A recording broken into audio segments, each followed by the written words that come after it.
ego, karena kesombongan, karena keinginan. Benar. Secara ini musnah.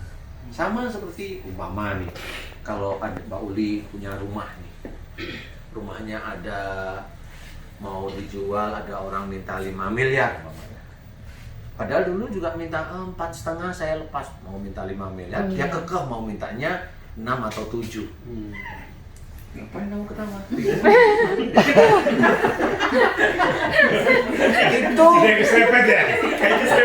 Itu bisa menjadi kesombongan itu. Nyari jodoh. Itu sama ya. Bisa nyari jodoh. Karena itu rezeki juga itu. Iya, ada ego di sini. Lupa kalau kita manusia. Nah, itu mirip. Itu kalau nggak benar-benar antara mau nerima sama ingin yang lebih itu di sini kemut, aduh repot. Intinya adalah Mbak Uli harus mohon ampun kepada Allah Ta'ala jika pada saat tersebut Mbak Uli menolak pemberian Allah walaupun dalam bentuk ta'aruf. Paham ya? Mohon ampun kepada Allah Ta'ala. Nah, siapa tahu kalau Mbak Uli ngerti mohon ampun kepada Allah Ta'ala, mudah-mudahan ada gantinya. Mudah-mudahan. Siapa tahu ya kalau umurnya 57 ya. Ya dia 50 berapa? Siapa? Yang Tadi 50. berapa? 50. 50 ya dia 49,5 lah. Lah biar kalau nggak digituin kan Mbak Uli itu nggak ngerti bahwa oh iya itu tuh nggak masalah ya. Gua orangnya kenapa iya juga Tapi Pak Ustadz, ini pertanyaan terakhir nih. Misalnya ada satu orang dia udah punya istri, terus kita masih kayak yang dia seneng sama kita. Cuman kan Uli bilang kalau memang kita jodoh ya selesaikan aja dulu sama istri pertama. Jangan. Saya bilang langsung jangan. Jangan di-record. Nggak boleh. Itu Nggak boleh. Kenapa saya langsung bilang jangan? Nih tanya sama Ustadz. Seorang Muslim itu tidak boleh memisahkan pernikahan Bukan gini, pertama dia datang Pak Ustadz memang sudah tidak berumah tangga lagi sama istrinya, udah bisa, belum selesai masalah. Tetapi bermasalah, udah pisah rumah tapi belum secara sah segalanya gitu. Diselesaikan. Nah akhirnya dia datang, kan Uli bilang kalau misalnya ini ya selesaikan dulu karena Uli nggak mau mengganggu. Nah tapi seiring jalan ternyata mungkin dia kayak mungkin udah kayak baikan mungkin sama istrinya. Iya. Yang jelas itu malah sebenarnya dia nggak ada masalah sama istrinya. Cuma cerita ke Mbak Uli aja dia bermasalah. Tapi emang benar sih, Laki-laki tapi gitu ya. Saya enggak sih, Ustaz. Bukan laki-laki maksudnya. Ya sudah kalau nggak laki-laki. Mas Bobi gitu nggak? Sempat salah. Salah dulu sudah. nah Pak Ustadz, apa itu memang bukan jalannya, memang udah bukan jodoh Insya Uli Allah kali ya? bukan. Bukan ya? Ini loh maksud saya. Sebenarnya cerita yang ini itu sebenarnya dari awal saya sudah cerita. Laki-laki yang sudah punya beristri, yang punya istri itu pintar sininya. Kamu ngapain ketawa? Laki-laki kenapa salah? Selalu loh. Ketawa. Iya. Kayak ada sesuatu loh. Kalau umpama ini ya, saya suuzon aja. Karena saya berani bilang suuzon itu maksudnya begini. Saya kan nggak tahu nih ceritanya benar. Biasanya dia ada cerita nyeritain keluarganya, saya sama istri saya begini biar Mbak Uli itu tertarik. Tapi dia berani ketemu adik, ngomong sama mama semuanya dia deketin. Loh, kan hanya dia laki-laki. Lah tanya sama ini. Loh, dia tuh berani nggak cuma sama adik sama mamahnya, sama kucingnya. Udahlah kalau yang gitu-gitu ketipu nanti. Nggak tahu mau whiskas. Kalau kan ada cerita orang walaupun kayak gitu ceritanya kalau jodoh ya tetap bersatu kan, walaupun Iya. gimana pun. Tapi ini berarti kalau nggak bersatu dalam udah 1 tahun lebih berarti kayaknya bukan jodohnya kan? Kalau saya itu bukan masalah jodoh, Harus itu hati-hati. harus hati-hati. Maksud saya itu Dengan laki-laki yang dengan begitu. laki-laki yang begitu tuh hati-hati. Maksud saya itu gini, laki-laki yang sudah beristri berani berkenalan dengan wanita, berani gombalin dikit-dikit, sebenarnya dia nanti dia biasanya itu akan menceritakan bahwa dia dengan istrinya itu lagi nggak baikan. Itu normalnya laki-laki, normal laki-laki yang begitu, bukan normal laki-laki yang baik loh ya. Itu begitu, dan itu banyak yang begitu itu. Dan kalau mamanya Mbak Luki sudah tertarik sama dia, terprovokasi beneran, hatinya nempel sama dia, tinggal nanteng. Saya belum selesai masalah dengan istri, gimana kalau kita siri? Selesai. Kan begitu bikinan laki-laki yang seperti itu. Makanya kalau Mbak Uli menjaga jarak, dia juga mikir kenapa nggak nempel-nempel ya. Nah akhirnya ya sudahlah, karena ini nggak dapet, akhirnya ya balik lagi. Mau sebenarnya bukan balik ya, dia itu main-main iseng aja. Biasanya orang-orang iseng itu satu, ya dia sholatnya lumayan lah. Sehingga dia juga nggak ditemuin dengan Mbak Uli, kan begitu. Kalau dia sholatnya nggak bagus, nempel beneran. Nah ini berarti semuanya dua-duanya diselamatkan oleh berarti Pak Ustadz, kalau ada orang perselingkuhan tiba-tiba dia jodoh nempel, berarti emang imannya sama ya? sama. Oh iya ya, benar-benar. Kan banyak kan di TV-TV kan. Tahu loh ya. Makanya tadi balik lagi ke yang Pak Ustadz bilang bahwa kalau itu menentukan jodoh itu benar-benar dihitung semuanya Pak Ustadz ya. Dihitung semua. Amal ibadah orang itu dihitung. Walaupun Ya, selingkuh amalnya itu juga hasil perhitungan. Iya, perhitungan. Amal buruknya dihitung, kira-kira sama ini cocok. Benar. Gitu. Dan kemudian kenapa laki-laki itu berselingkuh dengan ini, istrinya sakit hati? Kalau saya bilang udah biasa aja. Kenapa? Siapa tahu memang istrinya dulu sama orang tuanya nyakitin mulu. Selesai. Jadi Nah. balik sekarang sama suaminya. Udah, kalau begitu saya nggak komen biasanya. Ya udahlah, biarin aja. Berarti intinya iman kita Kita membelain laki-laki. berarti Pak Ustadz, intinya iman kita nggak cocok sama iman dia, makanya dijauhin. Itu bukan iman kita nggak cocok. Ya alhamdulillah dijauhkan. Udah selesai. Udah nggak usah lihat dia apa-apa. Nggak usah nilai imannya tapi positif tinggi sama Ya. Allah bahwa ini Ya, dijadikan. yang jelas dilihat yang 50 tahun itu dilihat kesalahan di mana. Yang 50 tahun yang nggak jadi. Kesalahan di mana? Kan Mbak Uli akhirnya ada kesombongan, ada keinginan yang kuat, ada ego, ada merasa aku begini, ada merasa aku begini. Nah, sudah selesai. Nah, ini nggak usah nyala-nyalanya itu. Kita evaluasi. Kata Ustadz Hilman itu muhasabah. Muhasabah luar biasa. Ada konsultasi Pak Uri. Huri itu, Iya. Huri itu, Iya. dia konsultasinya emang harusnya sama Huri. Dia itu kerja di Aceh, tapi seringnya ke Medan kok. Ketawa lagi. Ketawa, berarti udah tahu nih, Saya langsung paham nih. Jadi saya itu tidak perlu seujuan, saya hanya cuma ngomong aja. Dia orang kerja di Aceh kok hampir tiap malam di Medan itu udah langsung, ketawa deh. Luar biasa. Saya nggak perlu mikir yang aneh-aneh. Arjuna aja.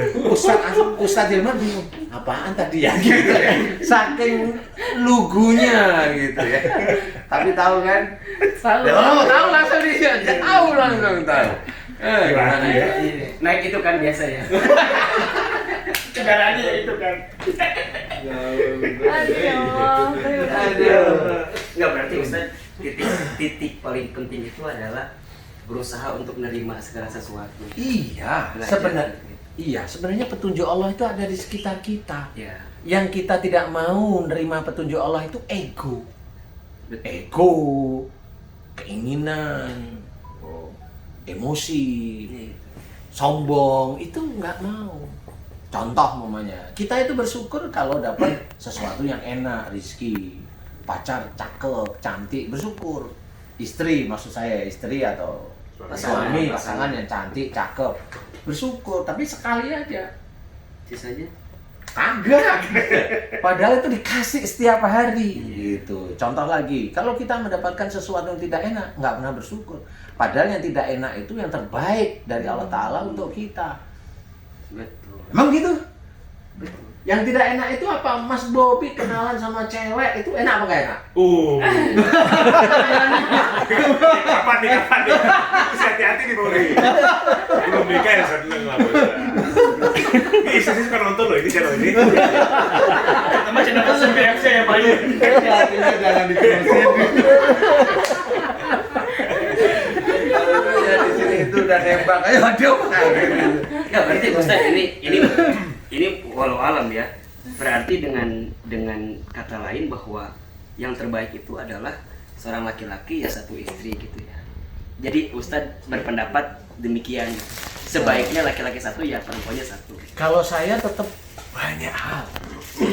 Belum menyimpulkan itu. Kalau saya pribadi maunya saya itu istri saya satu. Maunya saya. Saya loh. juga sama. Loh kan gitu. Betul. Tapi kalau kita membicarakan tentang ayat, loh nggak bisa. Kita bilang yang terbaik nggak bisa. Kita nggak tahu. Karena jujur, begini nih. Suatu ketika, masa nggak mau Ustadz Hilman deh yang lain aja. Hilman aja, Hilman. Jangan. Ntar pulang besok seminggu panas dingin. Enggak. Ini udah saya anggap adik sendiri saya enggak. Ini si A. Laki-laki A nih, laki-laki A. Dia orangnya baik. Baik, semuanya tertib, bagus lah dia. Sehari-hari baik, kerjaan baik, nggak aneh-aneh. Suatu ketika dia dapat jodoh. Wanita, kelihatannya baik. Tapi dalam perjalanannya malah merusak si laki-laki. Ya. Sudah punya anak mamanya. Siapa yang mau disalahkan? Padahal secara iman bagus nih selain Laki-lakinya bagus, tapi nggak taunya pasangannya memang kurang bagus. Siapa yang mau disalahkan? Allah atau itu kita bilang jodoh? Kita nggak tahu. Jodoh itu nanti. Jodoh itu yang saling mendukung, bukan merusak. Oh gitu. Cinta itu. Kan akhirnya si perempuan ini menjadi ujian bagi laki-lakinya. Nah ini bahaya. Ini statement bahaya. Suatu ketika, nah ini kalau memang si laki-laki itu punya prinsip, kalau aku dirusak sama istriku, saya nggak mau. Nah ini boleh dia menceraikan istrinya kalau takut imannya rusak. Atau sebagai tantangan Ustaz. Jadi kalau tadi ujian karena takut justru ngikut istri. Nah ini tantangan dakwah. Saya harus kuat Ubah untuk istri. memperbaiki istri saya. Tantangan dakwah itu. Boleh. Kamu mau cerita apa? Atau juga sebaliknya. Boleh jadi Pengalaman ada pribadi. si wanitanya baik, tapi dia menemukan laki-laki yang tidak Iya, bisa. satu aja. Ya satu aja kita selesaikan dulu ya. Bisa. Jadi boleh. Boleh. Nah, ini kan nggak ngerti jodoh apa enggak kan nggak ngerti. Makanya jodoh di tangan Allah itu memang benar. Nah, kalau memang tadi kata Pak Haji Hasan itu tantangan dakwah boleh. Boleh. Tapi sekuat apa? Sekuat apa? Oke. Sekuat apa mau menyembunyikan jengkel di sini terus tuh sekuat apa? Ya, manusia juga sih. Kan gitu. Nah, inilah yang harus kita kita kan akhirnya mau dakwah untuk kita dan juga dakwah untuk keluarga kan jelas nih. Tapi kan itu harus benar-benar diperhitungkan dan jangan sampai keputusan dia salah di hadapan Allah Ta'ala. Ini kan tersulit sebenarnya. Iya. Padahal kelihatan di depan orang lain baik-baik. Tapi kalau ini di rumah, waduh ini tukang kacau. Pokoknya pusing aja suaminya. Kasih tahu nggak bisa, kasih tahu nggak bisa, kasih tahu nggak bisa. Tapi bukan Mbak Devi ya, bukan ya? Hah? Bukan Mbak Devi, bukan. Mbak Devi itu malah ngasih tahu suaminya kayaknya. Oh gitu. Kayak Google ya. Iya, kayak Google. Iya, nah ini yang bisa dikatakan jodoh. Nggak taunya memang barangkali saya jawab, Ya. barangkali Allah menguji laki-laki ini kuat nggak imannya dengan istri yang seperti itu. Kuat nggak imannya? Kalau memang ini dirongrong, difitnah, di ini akhirnya kan ini nggak bisa menjadi istri yang solehah. Iya benar. Dia harus berani memutuskan. Oke. Termasuk sebaliknya. Termasuk sebaliknya juga. Jika istri diuji dengan keadaan suami yang Itu kurang baik, berarti juga ujian. Boleh, yang penting jangan sampai merusak Iman. iman. Iya. Jangan sampai suaminya jadi suami salehah juga. Ya. iya. Isti. Seperti itu Mas. Iya. Jadi memang itu berat sekali. Jadi kan ada kayak ini baru mau ketemu nggak jadi. Nah ini sudah ketemu, udah nggak ada persoalan. Iya. Tetapi, kok jadi begini nih keluarganya. Gitu. Jadi nggak taunya memang si suami ini cerita tadi suami istri, si suami memang diuji oleh Allah Ta'ala. Nah biasanya nih rata-rata yang sering saya amati yang begitu, istri berikutnya si itu baik. Jadi saya amati itu dari orang-orang gitu. Jadi saya harus diganti lagi dong Mbak. Mbak Devi main-main begitu. Nah Mbak Devi jangan cari suami lagi. Udah mending makan pisang goreng. Enggak Pak. Jadi kurang lebih seperti itu. Jadi memang tantangan benar sih. Tetapi kan itu nggak cuma setahun, 2 tahun, 3 tahun, 5 tahun ya. Tapi benar-benar dia mencoba menjaga. Kalau memang dia kesulitan, saya masih manusia biasa, saya nggak berani. Udah lepas. Karena hancur pasti. Iman itu mudah sekali. Kalau ada orang ngomong, lah kan nggak tahu. Itu kan ujian dari Allah Ta'ala. Iya sih. Tapi nggak berani saya dengan istri yang seperti itu. Saya nggak berani. Kali laki-laki lain yang berani. Nah itu boleh mantap nih hari ini. ya karena memang kita nggak tahu jodoh itu yang gimana, nggak tahu. Kalau menurut teman-teman dakwah itu jodoh itu nanti yang terakhir. Tapi jodoh pun menurut saya ya jodoh itu hanya menemani menurut saya. Pak Ustadz, coba definisi jodoh menurut Pak Ustadz yang terbaik dalam arti keseluruhannya tuh kan orang tuh kadang kalau jodoh itu kan kalau pisah, ada yang bilang kalau pisah berarti itu bukan jodohnya. Walaupun laki-lakinya bermaksiat, perempuannya bermaksiat, suami istri, tapi tetap jodoh juga disebutnya. Baik. Iya, ya titik itu jodoh sama-sama maksiat maksudnya. Jadi jodoh itu luasnya luas. Ya. Selama masih terikat Makanya dalam di pernikahan. dalam Quran ini sudah dijelaskan, laki-laki baik ketemu perempuan baik. Berarti selama dalam ikatan pernikahan, apapun yang terjadi jodoh. Ya masih terikat jodoh. Jodoh. Kalau pisah enggak? Enggak. Ya. Bagaimanapun kondisinya Ya. masalah itu tetap kalau masih dalam pernikahan itu jodoh. Dalam sebagian tafsir Ustaz disebutkan bahwa jodoh yang paling kekal tuh bukan di sini gitu, tapi di sana. Ya di surga tuh, di akhirat. Jadi segala macam di dunia hari ini dengan siapapun kita ya kuluman alaiha fan ya. Hanya sementara saja. Kita juga belum tentu ya kita dengan istri kita sekarang jodoh sampai di sana kan. Makanya kan doanya minta jodoh di dunia, mudah-mudahan langgeng. Jangan bilang istri Kalau kita lah, ketemu lagi kan. istri orang. Oh istri saya lah, nggak apa-apa berani. Kan belum tentu. Tanya, kan berani.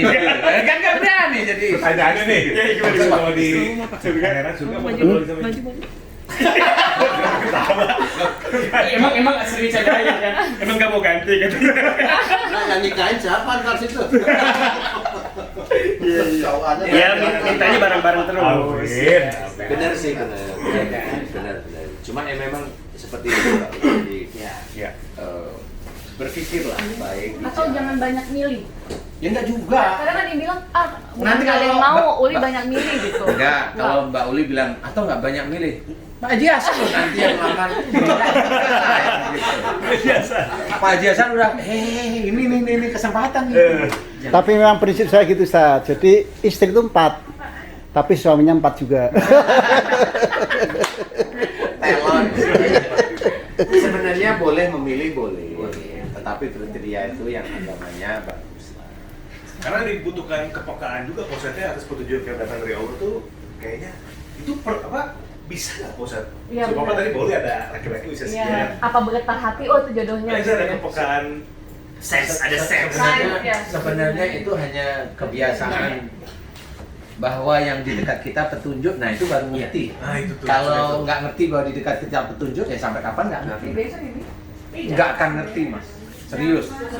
Iya, nggak akan ngerti. Dia nggak peka dengan keadaan. Nah, yang menjadikan peka apa? Ya agama kita. Iman itu sendiri. Iman itu sendiri. Jadi kalau umpamanya tunjukkanlah saya jalan yang lurus ya Allah. Nah, kita tahu, kita mohon pada Allah Ta'ala. Kemudian kita tahu Allah itu maha pengasih dan penyayang. Loh, ini orang yang muslim maupun yang belum muslim itu tetap loh dikasih sama Allah Ta'ala. Berarti Allah kan setiap hari melihat manusia sebenarnya. Iya. Berarti Allah kalau melihat manusia, berarti Allah itu senantiasa memberikan petunjuk kepada manusia. Nah, kalau sudah begitu, ayo kita itu fahami bahwa semua yang ada di dekat kita itu petunjuk dari Allah. Kita mau ngapain kan gitu. Nah, itu kepekaan dari kita memahami ayat dan kemudian kita aplikasikan. Setiap kali petunjuk kita terima, setiap kali petunjuk kita terima, setiap kali ini kita terima. Yang enak kita sendiri bersyukur dengan hamdalah, dengan innalillah, seperti itu. Kemudian yang tidak enak bagi kita ya tetap alhamdulillah dengan tersenyum.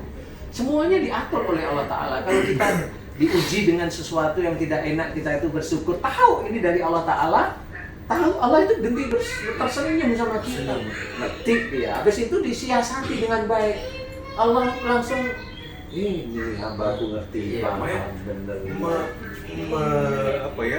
Membiasakan diri untuk memahami petunjuk Pak Ustadz. Ya contoh kecil kemarin sebelum kita pulang syuting live, Pak Ustadz sempat cerita sama saya, ada cerita di sini. Itu demi Allah Pak Ustadz, saya begitu di mobil. Oh Iya. Mau jalan nih? Makasih ya Pak. Siap. Ya. Oke, makasih ya. Yuk. Mau ke Medan? Jauh. cabang lagi. Oh dia bukanya cabang hati. Nggak berani jawab. Terus kan terus. Ya, terus Jadi kemarin itu waktu pulang live, habis pulang live, mau saya cerita. Dan kok kalau saya pikir-pikir lagi setelah akhirnya saya pulang gitu, kenapa mau saya cerita masalah itu ya gitu lah. Begitu pulang tuh, ternyata begitu di mobil saya ngobrol sama ibu saya. Topik yang dibicarakan itu plek-plekan dengan disampaikan Pak Ustadz. Saya bilang, saya langsung gini. Di sisi lain itu ibu saya Pak Ustadz. Saya ya Allah, kalau Allah mengizinkan saya untuk membicarakan dengan ibu saya sebagai ilmu untuk ibu saya, wasilah dari saya dapat dari Pak Ustadz. Kalau Allah mengizinkan maka mudahkan Allah untuk membicarakan. Sampai telepon tuh saya begitu Pak Ustadz. Tapi kalau tidak karena saya khawatir saya jadi menggurui gitu loh ibu saya. Akhirnya saya ngobrol, saya dengerin, saya ngomong sekali, 2 kali, oh lancar nih. Akhirnya saya jelasin apa yang mau saya sampaikan ke ibu saya. Alhamdulillah barakallah itu. Ya Allah, itu tuh maksudnya petunjuk itu terjadi di sekitar kita tuh kadang-kadang. Ibu tuh saya tuh nggak serba nggak apa ya, nggak ngehan gitu. Nggak menangkap itu. Nggak menangkap, sulit menangkap petunjuk itu. kalau dulu sejak dulu Mas Bobi itu ngeh dengan petunjuk Allah, istrinya bukan kiak. Ya, benar. Saya mengiyakan betul. Iya, saya berani mengiyakan. Benar. Maksudnya apa ini? Maksudnya Saya kalau tadi dari statementnya Pak Ustadz yang seperti tadi jodoh itu, seumpama tarik ke belakang dengan apa yang Pak Ustadz bilang tadi, iya saya berniat. Mungkin karir saya segala macam seumpama kalau kita bilang ya seumpama dulu saya udah. Intinya adalah ya Allah itu sebaik-baiknya lah. Sebaik-baiknya pembuka. Iya emang begitu. Iya. Benar kalau lihat dari teorinya gitu. Kalau waktu itu saya belum tentu saya Rezekinya begini. Rezekinya juga. begini Iya, emang juga. benar begitu gitu. Jadi memahami petunjuk itu tapi enggak, kita udah ini Pak Ustadz ya, udah lihat nih. Saya cerita sedikit. Saya kemarin jujur aja Pak Ustadz, saya mau ke Seramang Kolbu, saya telatnya aneh. Dibilang pulas tidur, enggak pulas. Begitu Ada yang ganggu barangkali. Lah ada yang ganggu, saya tidur sama anak. Saya nggak tanya tidur sama kiak, enggak. Kalau bilang sama anak gimana sih? Ganggu gitu kan? Iya. Itu makan tuh. Jam 4:10 itu kan dari Cibubur rawan kalau mau ke Kebonjeruk jam Sama segitu. Cibubur berarti. Cibubur juga di mana Cibuburnya? Di bawah. Lanjut aja. Biasa kalau sedaerah kan ada konfirmasi biasanya. Saya di Raples. Salah ngomongmu Mas. Kalau tahu tadi pergi bareng ya. Wah, itu dia tuh. Itu udah bencana alam. Canda. Nah, di jam 4:10 itu, saya tuh gini Pak Ustadz. Ada apa ya? Gitu loh. Semenjak Siraman Kolbu pindah ke jam 5, saya tuh belum pernah bangun jam segitu. Pasti 3:30 atau jam 3:15 atau jam lebih. Saya tuh agak kurang apa ya Pak Ustadz. Ini apa ya, ada apa ya gitu. Karena dibilang pulas enggak, dibilang apa enggak. Nah, terus saya ganti baju, beres-beres, manasin mobil, saya diem tuh di mobil. Kok apa ya, ada apa ya gitu. Terus begitu Pak Ustadz. Saya istighfar ya Allah.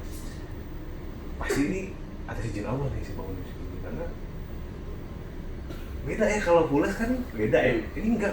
Pas saya handphone tuh saya liatin, ini bener jam 4:10 gitu kan. Kayak nggak percaya kok. Kenapa ya? Di jalan tuh kondisi hujan, deres, enggak hujan deres, tapi jalan licin maksudnya, jalan licin. Abis hujan gede banget gitu. Karena saya jam 4:10 Bosan. Otomatis saya harus cepet dong. Saya harus pacu kendaraan tuh ya kurang lebih sekitar 130-140 lah untuk 30 menit sampai ke MRC Tower. Tapi saya ngerasa saya tetap istighfar karena mulai ada sesuatu yang saya cerita kembali sama Pak Ustadz itu. Begitu saya sadar bahwa ada sesuatu, tapi saya juga perlu ngejar waktu. Begitu di sebelum Taman Mini itu ada genangannya sampai ke tengah jalan. Itu saya kan bayangnya 140 bisa. Langsung airnya.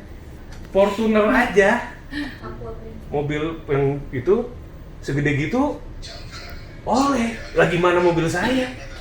Udah akhirnya goyang itu saya begitu goyang, itu saya langsung kegambar itu Ustaz. Oh ini nih gitu. Maksudnya dengan saya ngerasa ada yang aneh ketika saya bangun jam segitu, akhirnya saya terus beristighfar, saya mengingat saya tuh banyak, ya Allah ada apa ya, kalau ada apa saya minta ampun nih, terus gitu Ustaz. Jadi begitu saya nabrak itu tuh, begitu kena genangan air tuh saya langsung, oh gitu, kayak slow motion gitu Ustaz. Tangan saya udah siap direm tangan kan, tapi maksudnya bukan tarik full ya. Rem tangan tuh kan ada beberapa step tuh, mungkin saya tarik 2. Tapi saya ngikutin, tapi alhamdulillahnya ada rasa kaget tapi kayak ngeh gitu Pak Ustadz.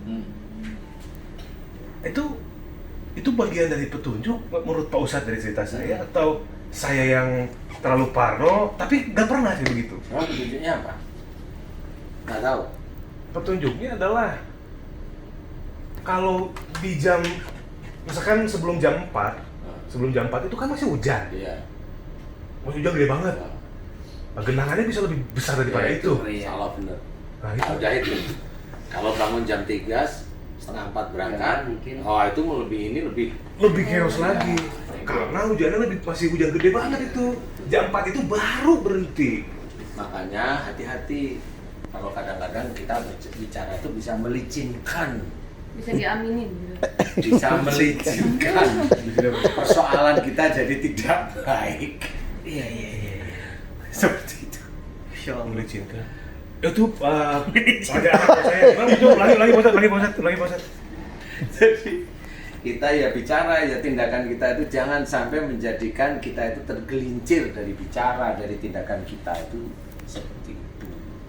Berarti Allah itu masih membangunkan di jam agak lebih siang itu karena hujannya sudah mulai reda. Sehingga tetap harus hati-hati dengan perbuatan, Pembicaraan, perilaku dan sebagainya itu. Jangan sampai perbuatan yang kelihatannya itu bagus. Hujan itu kan bagus ya. Bagus ya, karena rahmat. ya. Betul. Itu malah menggelincirkan Mas Tuti. Oke. Emang ada pengalaman apa di siangnya tuh? Yang ada slip tong. Kalau itu saya lihat nggak slip-slipnya Pak Haji. Kayaknya sehari-harinya Mas Bobi kan. Kayaknya, tapi diingatkan aja. Tapi tetap diselamatkan sama Allah. Alhamdulillah, makanya itu Pak Ustadz. Gitu. Saya tuh kalau mau inget dosa, kayaknya dosa mulu kayaknya. Jadi lupa dia mana yang dosa. Kayaknya dosa semua banyak. Sama semuanya. Iya makanya itu. Sama. Jadi saya berkata Pak Ustadz, mohon ampun dan minta maaf itu setiap hari, selama kita masih bernafas, karena Setiap kan saat. setiap saat kita nggak tahu aja kapan kita ngomong dosa tuh banyak ya. Banyak. Iya, salah seperti itu. Alhamdulillah. Berarti ini kan alhamdulillah ya kalau kita bergaul ya, kalau kita berkumpul dengan orang-orang soleh yang Allah izinkan, ilmu-ilmunya beliau itu jadi sedikit banyak lah, walaupun belum ini tapi mempelajari sedikit-sedikitnya Pak Ustadz gitu. Menganalisa, karena semua yang terjadi itu adalah petunjuk dari Allah Subhanahu. Petunjuk dari Allah semua. Kita ketemu sama Mbak Uli, petunjuk dari Allah lewat Pak Haji Hasan. Aduh. Closing statement. Oke. Mbak Uli, mau closing statement dari apa yang disampaikan Ustadz Hilman, Mas Bobi kan ada kesimpulan-kesimpulan poin-pointers yang bisa didapat, dan kira-kira apa yang perlu ditingkatkan dari yang selama ini sudah dijalankan Mbak Uli? Alhamdulillah banget hari ini diberi kesempatan buat ketemu Pak Ustadz, kakak-kakak berdua. Jadi kayak yang benar sih apa yang dibahas. Uli tuh nggak pernah ngeh tentang orang tua, tentang petunjuk tuh nggak pernah paham. Tadi pas yang awalan kita live aja, pas Ustadz udah bilang orang tua tuh deh, udah langsung iya udah ini gitu. Apalagi tentang petunjuk itu sering banget disepelekan, sering banget. Kadang sampai termenung sendiri. Lo mau ngapain sih? Lo berdoa sama Allah, udah dikasih ini, kenapa lo nolak? Lo maunya apa? Kadang ngomong sama diri sendiri kayak gitu. Apa coba ya? Tapi kan orang kan punya hati ya. Ini udah bisa tentang jodoh. Ya orang kan punya perasaan dan hati juga. Nggak mungkin udah kita tarik ulur lagi ya kan. Cuman ya sekarang lebih paham tentang petunjuk sama orang tua, tentang keimanan. Dan alhamdulillah lebih mengerti, bukan lebih mengerti, sangat udah mengerti sekarang malah. Ya, sangat mengerti ini, udah yang paham. Jadi terima kasih Pak Ustadz, terima kasih semuanya. Tapi bener sih, Benar-benar.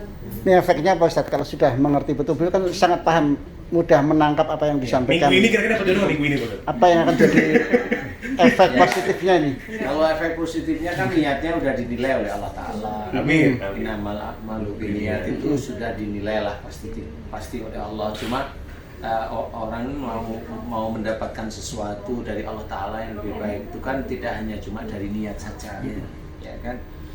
Tapi dari amaliyah-amaliyah yang harus dikerjakan. Kerjakanlah apa yang Mbak Uli ketahui, kemudian sikapilah petunjuk-petunjuk Allah Ta'ala itu dengan arif, jangan dengan ego. Kalau dengan ego itu salah terus kita itu pasti. Dengan arif, berpikir yang baik, melihat orang itu ya tidak begini. Umpamanya Mbak Uli itu melihat orang dari sisi iman, itu akan beda kalau Mbak Uli itu melihat orang dari sisi sebagai model. Betul nggak sih? Kalau iman itu kan bijak, itu kelihatan. Tapi kalau dari sisi model, itu yang dilihat ya duniawi aja. Duniawi ya nggak nyaman. Ya maunya saya begini gitu. Tapi kalau dari sisi iman enggak. Nah itulah kita harus melihat dari titik itu. Karena Allah ya Ustaz ya? Karena Allah. Jadi coba nanti kalau Mbak Uli sudah mulai masuk situ ya mudah-mudahan nanti Allah akan menghadirkan kalau saya yang Ustaz Iman paham, menghadirkan seseorang yang Mbak Uli juga mulai berpikir orang itu kira-kira pas atau belum atau enggak sama Mbak Uli. Karena bagaimanapun juga ta'aruf itu juga ujian.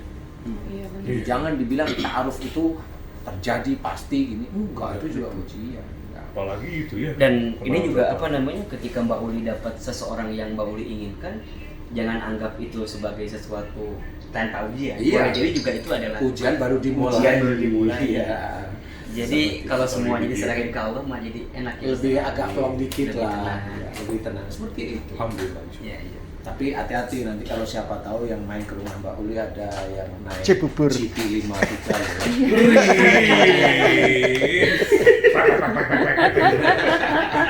Oh itu Pak Jason pernah naik. Lumayan. Pokoknya Mbak Uli Bukit Golf Cibubur ya tadi ya? Deket lah, ke belakang aja itu. Ke belakang. Itu nanti di Google itu ada loh. Juliana gitu. Nanti yang main Pajero hitam lagi. Oke, ya mudah-mudahan kita doakan Mbak Uli mendapatkan jodoh yang sekufu. Amin. Didekatkan sama Allah, bisa menjadi imam untuk Mbak Uli, untuk Amin. anak-anak, membawa Mbak Uli ke jalan lebih baik, ke jalan Allah, dunia wal akhirat ya. Amin. Terima kasih Pak Ustadz Danu, Ustadz Irma terima kasih, Pak Jasa terima kasih, Ustadz Danu Official Channel dari channelnya Pak Jasa Sambil BFC, semuanya terima kasih. Mudah-mudahan kita semua senantiasa dalam lindungan Allah Subhanahu Wa Taala dan rahmat dan hidayah Allah. Amin.